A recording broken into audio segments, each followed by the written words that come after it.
Heh Anandi, kalau bayi lagi demam itu jangan dimandiin, biarin aja, kasih aja selimut yang tebal, paham?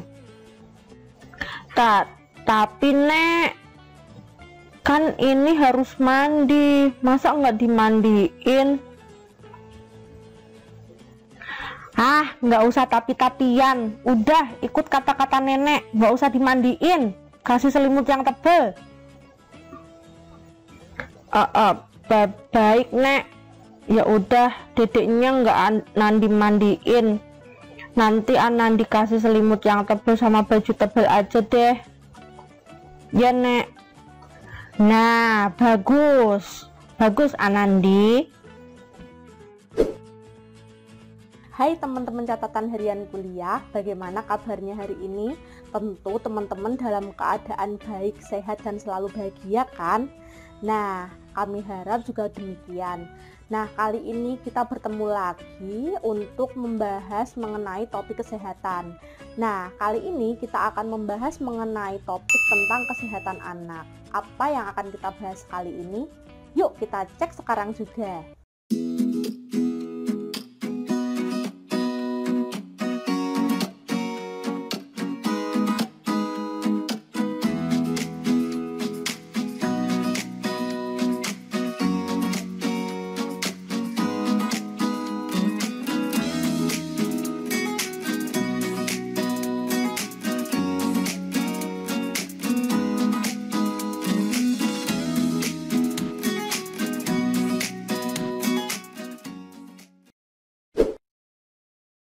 Ya teman-teman, kita kembali lagi.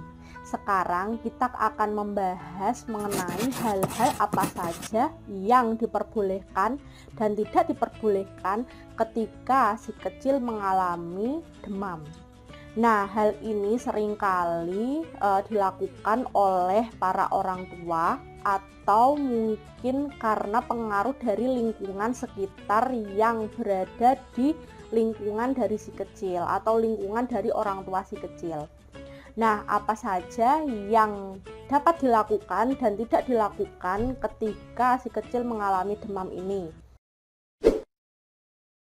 Nah, kadang-kadang nih ketika si kecil demam dan apalagi orang tua dan si kecil ini tinggal di lingkungan yang mungkin sangat erat sekali dengan mereka, sehingga lingkungan ini dalam artian ada kerabat, saudara, kemudian lingkungan tempat tinggal, dan beberapa komponen di dalamnya ini sangat mempengaruhi pola dan perilaku orang tua dalam hal mengasuh buah hatinya.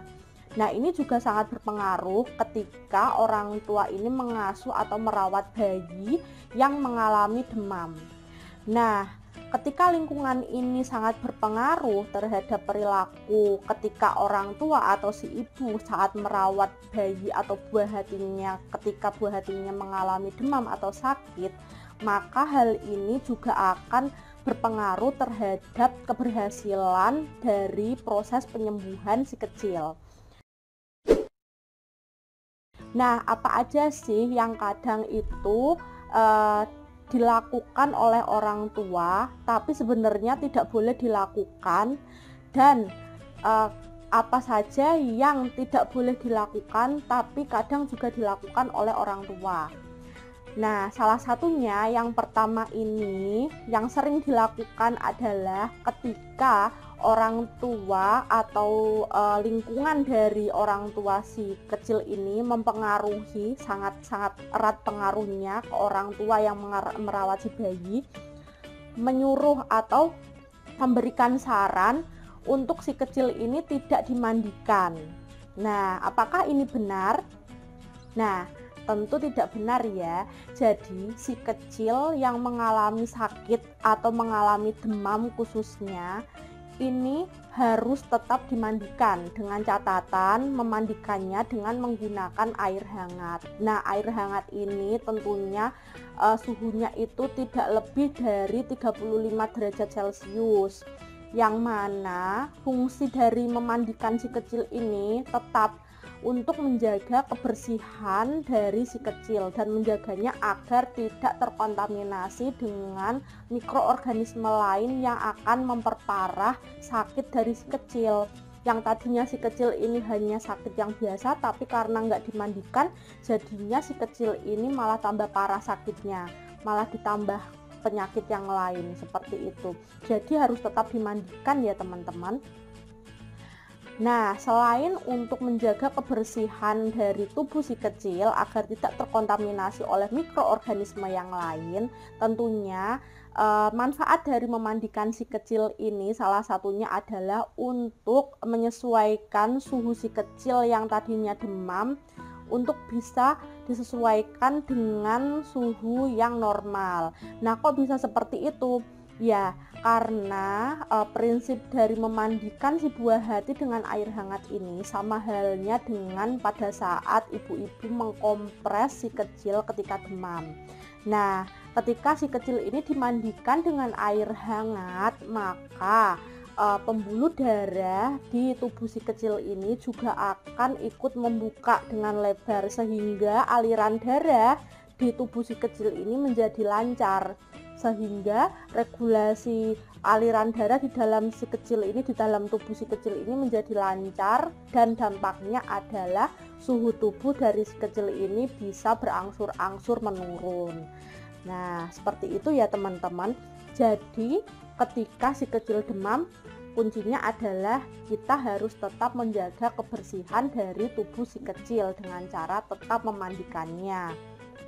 Nah, yang kedua yang kadang dilakukan tapi sebenarnya tidak boleh dilakukan, yaitu ketika si kecil demam, ini para orang tua nih kadang-kadang itu memberikan baju atau diberikan selimut oleh orang tua nih si kecilnya dengan bahan yang sangat tebal.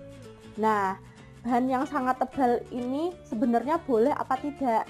Nah, ini tidak boleh sebenarnya. Karena apa? Karena si kecil ini sebenarnya hanya butuh pakaian yang tipis. Karena apa?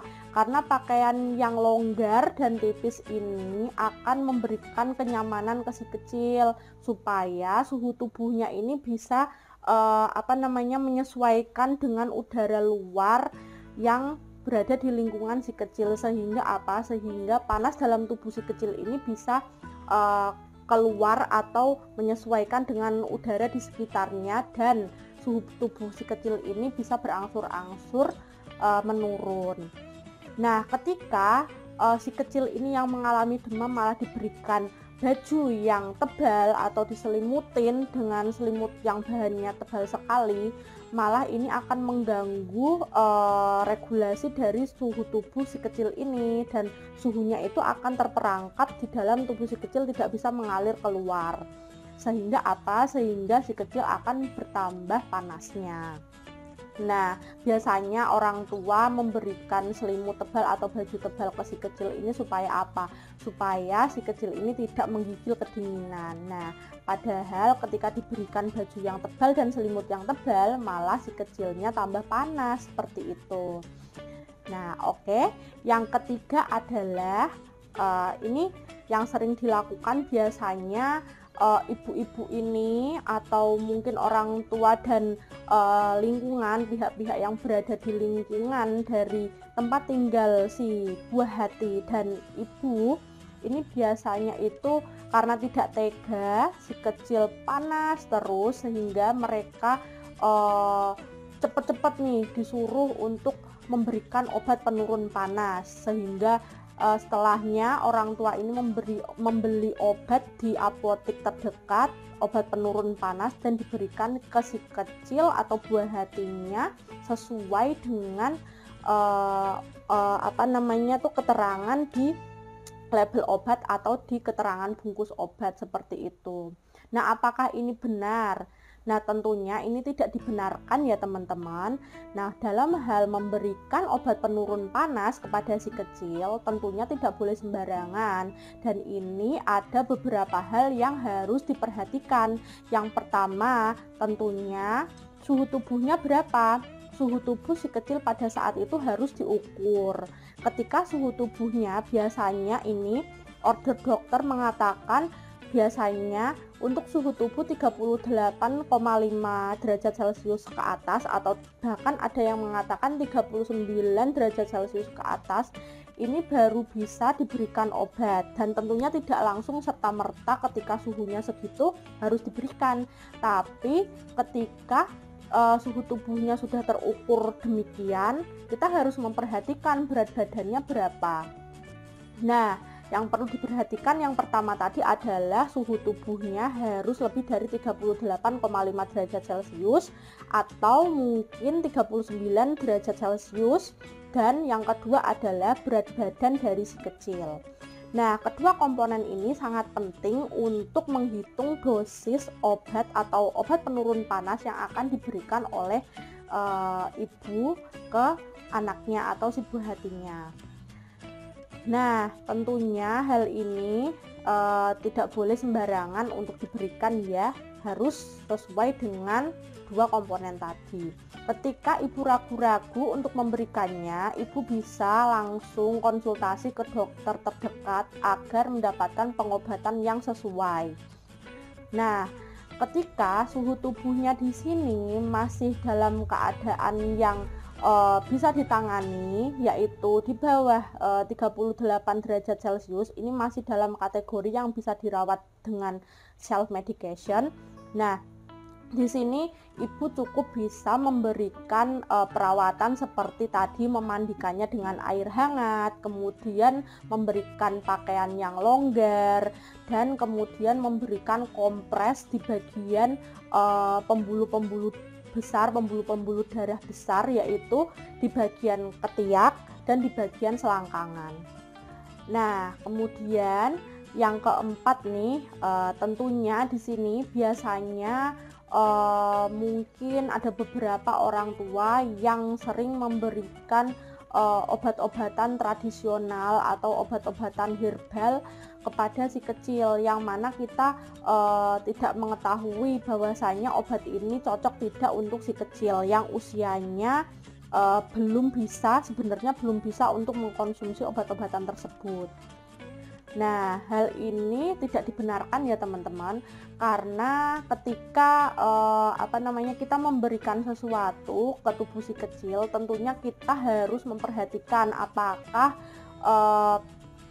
tubuh si kecil ini bisa menerima atau tidak. Kita kan tidak tahu, jadi kita tidak boleh memberikan sembarangan obat-obatan atau intake apapun ke tubuh si kecil yang bersifat tujuannya medikasi atau pengobatan, sehingga nanti jika dinekatin untuk untuk memberikannya, ini kita tidak tahu efeknya seperti apa.